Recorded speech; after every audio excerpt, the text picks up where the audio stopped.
All right, Harry, in the story of creation, right? God on the sixth day, he created all the land animals, and then he made man in the likeness of his image. Can you explain that to us for a bit? Okay, Genesis 1:26. God said, "Let us make man in our image, in our likeness." Hmm. So who is doing the talking there? That would be God. God's definitely talking. So he's talking, and who is he talking to? He says us and our. I believe Jesus. Yeah, yeah, that's interesting, isn't it? Because we don't Mhm. read about Jesus in the Old Testament. No, we don't, but we definitely see the fact we see it here in this scenario, though, don't we? Yeah, yeah, I missed that for a lot of years of my life. So, what else happened that particular week? Well, that was the week of creation, so he's created everything at this point, and he's about to take his holy rest on the seventh day. Yeah. And how long? So, how long was that week? That was 7 days. It's exactly 7 days, it says in the Bible. Right. And I've puzzled about that for years, but in Exodus 20, verse 11, God tells Moses personally, "For in 6 days the Lord made the heavens and the earth, the sea, and all that is in them." So that's an interesting statement. Not that he didn't say that before, but he's reiterating that and clearing that up because we have a lot of times said, well, how long were those days and this and that? Mhm. But God made it clear that it Okay. was 6 days. So he And makes it inevitable that it wasn't the year wasn't like 100 years, or that day wasn't 100 years or anything like that, eh?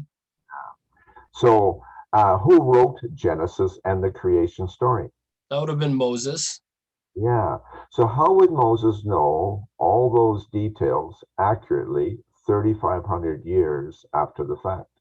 Well, in Exodus chapter 34, I believe it is, that he meets with God and God says, write everything down I'm about to tell you. I know I'm paraphrasing there, but Yeah. that's right, right?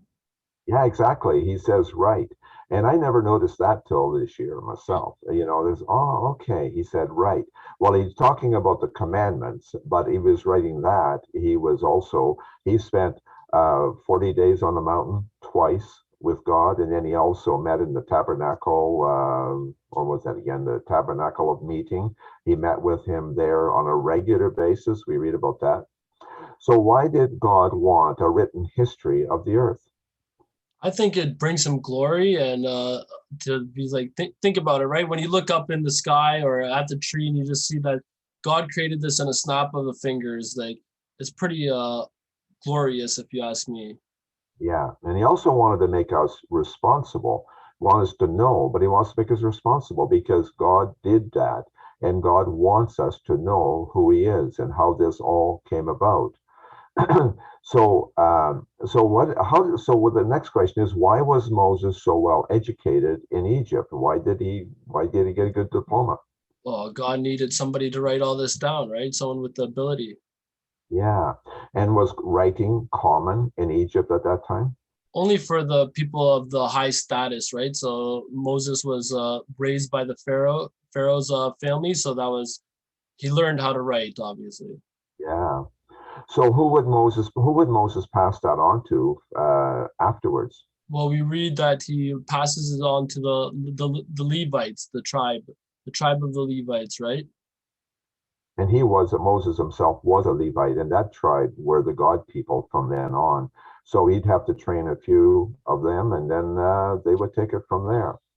But then we have John 1, verse 2. I really like that. It says, "He was with God from the beginning." Who are we talking about? They're talking about John's talking about Jesus there. Yeah, yeah. So we're coming back to that again. In verse 3, it says, "Through him all things were made. Without him nothing was made that has been made." Isn't that interesting? Once Through again, talking about Jesus being there in the beginning. Yeah.